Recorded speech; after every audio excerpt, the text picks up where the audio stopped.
tous, merci de choisir Al-Oula pour vous informer. Tout de suite le sommaire de votre journal. Le Maroc renouvelle son attachement à la cause palestinienne, attachement marqué par un soutien constant, un appui sans réserve et une solidarité indéfectible, affirme Sa Majesté le roi Mohammed VI aux travaux de la 5e conférence internationale sur Al-Quds, des travaux qui se sont ouverts ce mardi à Rabat. Ouverture ce mardi à Sreirat de la réunion régionale des directeurs politiques de la coalition mondiale contre Daesh, avec la participation de l'envoyé spécial du président américain pour la coalition contre Daesh et le chef de la diplomatie marocaine. Également au menu de ce journal, la 17e édition du Festival Mawazine. Les deux rappeurs Damso et Niska ont partagé et enflammé hier la scène de l'OLM Suissi au grand bonheur des férus du rap.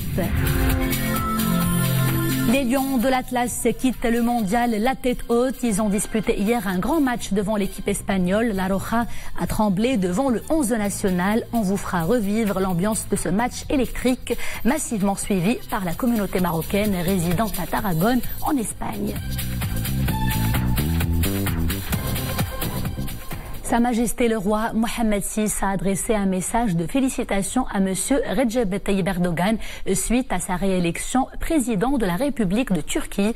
Dans ce message, le souverain exprime au président Erdogan ses chaleureuses félicitations et ses meilleurs vœux de réussite dans l'accomplissement de ses hautes fonctions et dans la réalisation des aspirations du peuple turc frère à davantage de progrès et de prospérité.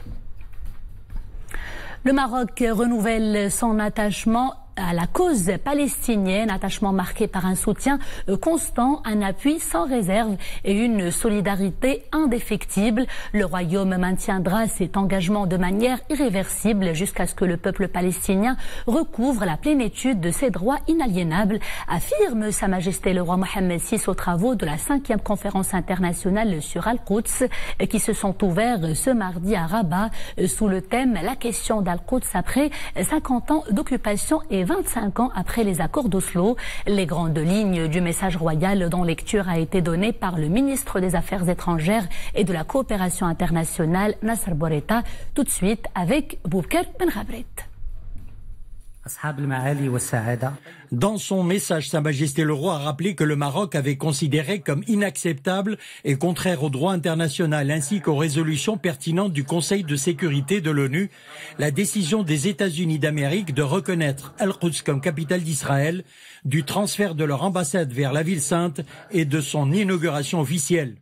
Anticipant l'annonce de cette décision, Sa Majesté le roi, en sa qualité de président du comité Al-Quds, avait pris l'initiative d'envoyer 2 lettres, respectivement à son Excellence le président américain Donald Trump et à son Excellence le secrétaire général des Nations Unies Antonio Guterres, dans lesquelles le souverain avait souligné que toute atteinte au statut juridique, politique et historique d'Al-Quds aurait des conséquences graves sur la paix dans la région, en ce sens qu'elle saperait les efforts internationaux pour créer un climat propice à la reprise des négociations de paix et permettre, in fine, de parvenir à un règlement juste et global du conflit israélo-palestinien, rappelle le message royal. Nous avons également de nouveau assuré notre frère, son Excellence le président Mahmoud Abbas, de notre refus de la démarche américaine et nous lui avons réitéré la pleine et entière solidarité du Maroc ainsi que son engagement fort à tout mettre en œuvre pour mobiliser la communauté internationale dans le but de faire prévaloir les droits légitimes du peuple palestinien qui aspire à instaurer son État indépendant avec Al-Quds oriental comme capitale, a poursuivi le souverain.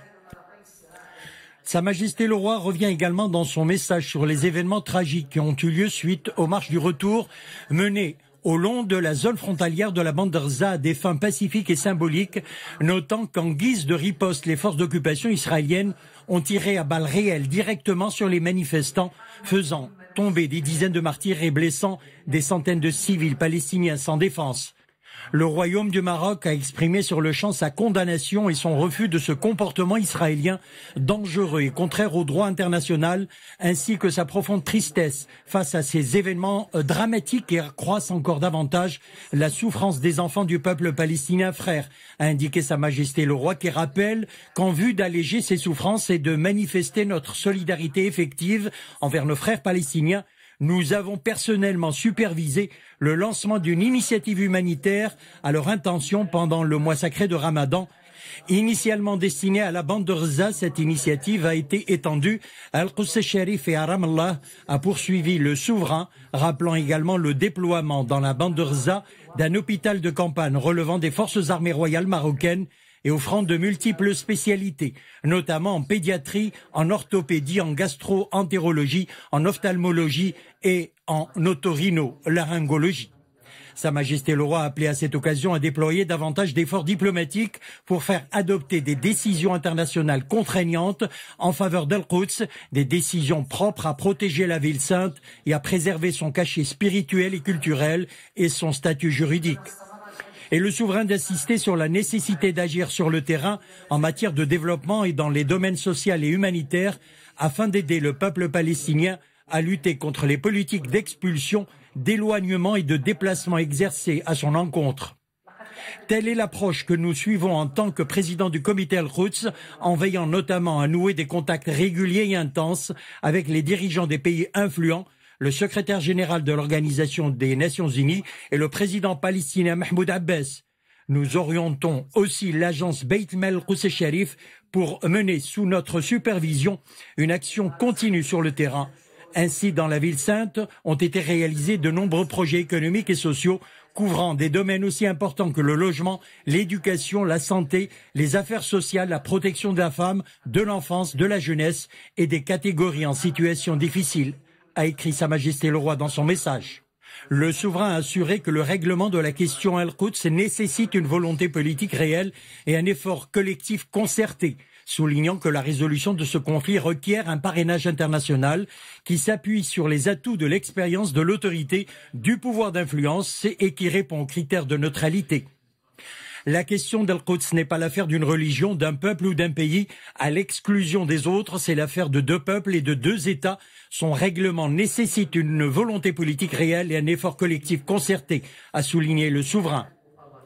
Insistant sur le fait qu'Al-Quds doit faire l'objet d'un règlement politique réaliste et équitable, s'appuyant sur les référentiels internationaux existants et débouchant par le biais de négociations directes entre les deux parties au conflit sur la définition d'un statut final, le souverain a souligné l'importance de mobiliser toutes les bonnes volontés dans un cadre fédérateur qui les unifiera et les insérera dans un mécanisme collectif équilibré. Al-Quds a été et restera un espace de coexistence et de tolérance et un patrimoine universel commun aux adeptes des religions révélées, a fait savoir le souverain, estimant qu'il appartient à tous de contribuer à sa sauvegarde et à sa protection par une mobilisation constructive, des efforts sincères et des propositions judicieuses. Wassalamu alaykum wa rahmatullahi ta'ala wa barakatuh. Wa hurrira yawm al-arbi'a 6 Shawwal 1439 hijriya الموافق 20 يونيو 2018 ميلادية محمد السادس ملك المغرب. Ce mardi à Skhirat de la réunion régionale des directeurs politiques de la coalition mondiale contre Daesh avec la participation de l'envoyé spécial du président américain pour la coalition contre Daesh et le chef de la diplomatie marocaine Nasser Bourita. La réunion porte sur la menace de ce groupe terroriste en Afrique. Les participants y examinent notamment les moyens de lutter efficacement contre la radicalisation violente. Les développements tout de suite avec Nisri El-Hamdaoui. À Skhirat, ils se sont réunis pour discuter des moyens à mettre en œuvre pour venir à bout de l'organisation terroriste Daesh partout où ses combattants se déploient. Les participants à cette réunion régionale sont des directeurs politiques de la coalition mondiale contre Daesh. L'envoyé spécial du président américain pour cette coalition a également pris part à cette rencontre, tout comme le ministre des Affaires étrangères et de la coopération internationale. S'exprimant à l'ouverture de cette réunion, l'envoyé spécial du président Trump a loué le rôle décisif joué par le Maroc dans la lutte contre le terrorisme, notamment en Afrique. Le gouvernement marocain a contribué efficacement au combat contre Daesh. Il avait établi un hôpital de campagne en Jordanie pour les réfugiés syriens. Il a été un acteur clé au sein de la coalition. Le Maroc est un pays fort qui enrichit les discussions portant sur la lutte contre Daesh. Le Royaume joue un rôle de leader dans son approche de lutte contre cette organisation en Afrique. Et nous voulons travailler ensemble, notamment dans le cadre de cette rencontre, et ce, en tendant la main à d'autres partenaires africains pour discuter de la manière la plus efficace de combattre Daesh. Le Maroc est en effet en première ligne de la bataille contre le groupe terroriste Daesh en Afrique. Pour la mener efficacement, le Royaume fait appel à une coopération étroite avec les États africains, conscient que sans paix et sans stabilité dans la région, il n'y aurait pas de développement. Il est donc absolument important d'encourager ces États à discuter, à s'ouvrir les uns aux autres et à créer des synergies, à faire fonctionner des partenariats dans la lutte contre Daesh, contre tous les groupes terroristes qui compromettent la sécurité, qui compromettent en fait le développement national et régional. Cette réunion régionale est l'occasion pour les partenaires de la coalition de discuter des prochaines étapes à franchir pour faire essuyer à Daesh une défaite durable en Irak et en Syrie.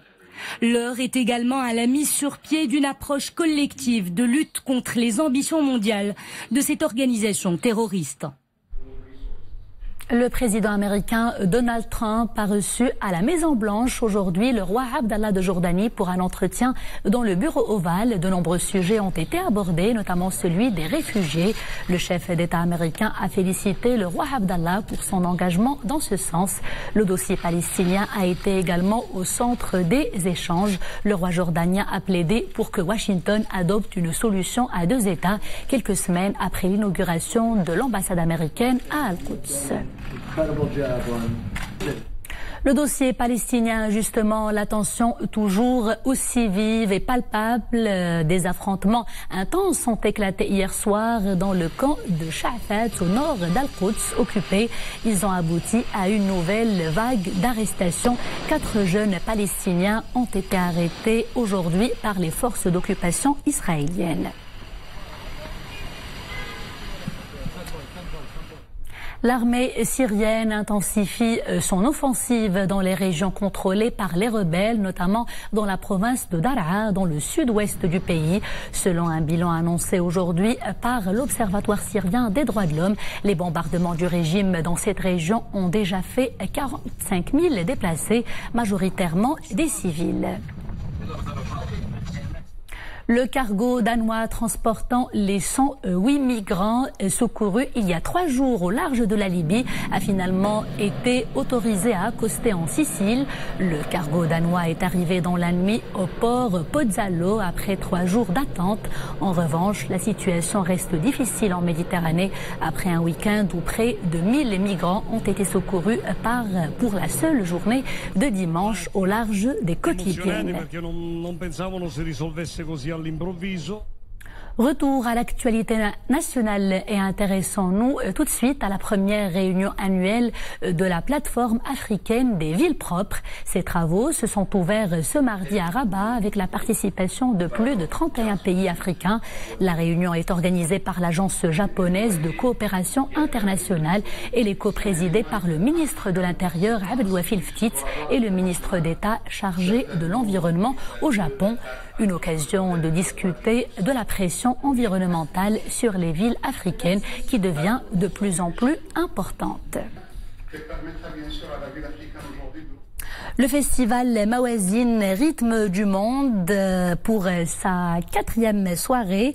Les 2 rappeurs les plus en vogue du moment ont enflammé hier la scène de l'OLM Suissi. Je vous parle de Niska et de Damso qui ont conquis les foules impressionnantes et qui ont fait le déplacement pour savourer un rap puissant et accrocheur et des chorégraphies époustouflantes. Des images signées Yasser Dormi sur un commentaire de Mounia Marouche.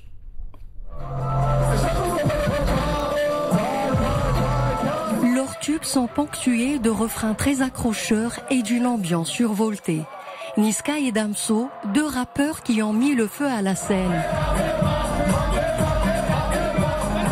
Cette atmosphère déchaînée a émerveillé un public impressionnant de tous les âges. suis venue aujourd'hui pour voir un chanteur très connu qui est Damso. Damso, c'est mon chanteur préféré, c'est mon rappeur préféré et je suis trop contente de le voir. J'aime bien Niska, c'est un bon rappeur, j'aime bien ses musiques. Le public déjà en transe, les artistes, eux, se donnent à fond. Ils sont surtout satisfaits de leur participation à cet événement international incontournable. C'est un honneur et à la fois un plaisir de pouvoir me représenter ce soir sur cette scène mythique. Je sais que c'est un grand événement pour le peuple marocain ici à Rabat ce soir et donc ça fait énormément de plaisir de pouvoir me présenter devant autant de personnes ce soir. Les deux rappeurs sont déjà dans leurs éléments et s'approprient la scène. Tel un maestro, ils font vibrer la foule et tiennent le public en haleine. Embellir les murs de Casablanca et leur redonner une seconde vie, c'est l'objectif du festival Sbarabara. La cinquième édition s'est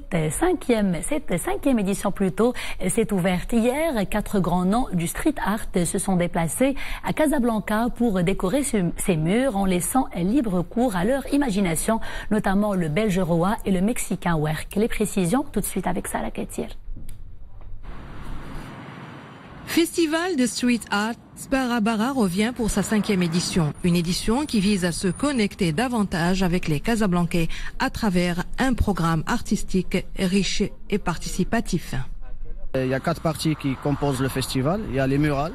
On a invité 4 artistes, 3 internationaux et un marocain pour travailler sur des murs dans le centre de Casablanca. Après, il y a une résidence artistique qui est dédiée aux artistes marocains qui travaillent plus sur la BD, sur le papier. Ça donne beaucoup de chance aux artistes marocains pour pour s'exprimer, pour montrer ce qu'ils ont et exactement partager ses passions avec les autres artistes et les Marocains.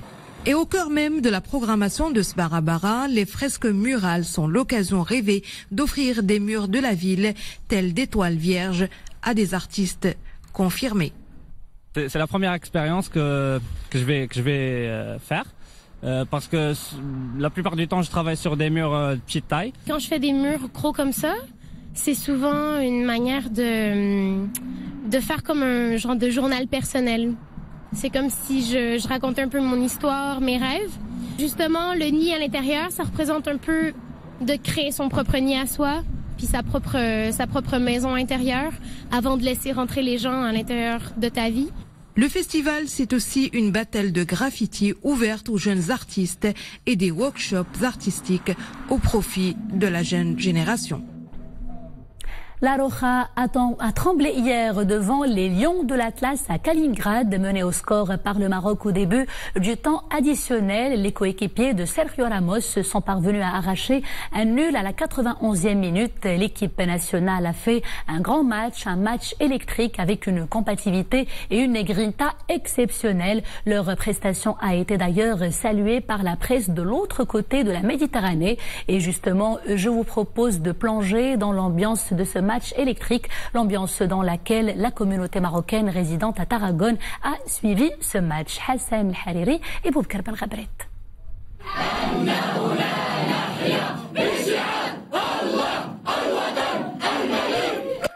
À Tarragone, à quelques kilomètres de Barcelone, pas une place de libre dans les cafés de la ville. Le Maroc joue l'Espagne. La joie est à son comble. Les Lions de l'Atlas dominent la partie et ouvrent le score. Nous sommes très contents de notre équipe nationale. Nous ne sommes pas qualifiés au prochain tour, dommage, mais les Lions de l'Atlas nous ont réjouis par leur très belle prestation. On est tous de tout cœur avec eux. Nous adorons notre pays. Je suis ravi de voir autant de supporters encourager l'équipe nationale ici à Tarragone. On est tous réunis aujourd'hui par amour de la patrie. Nous répondons toujours présents en pareille occasion. Je ressens une drôle de sensation. Je vis à Tarragone depuis des dizaines d'années. Jamais je n'ai vécu une ambiance pareille.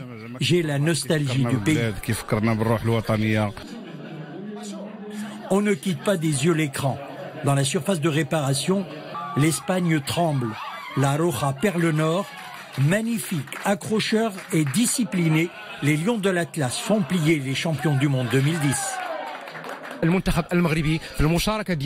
La participation du Maroc à ce premier tour du mondial est à applaudir fortement et pour cause, la combativité des joueurs a été exemplaire, notamment de la part de joueurs évoluant à l'étranger.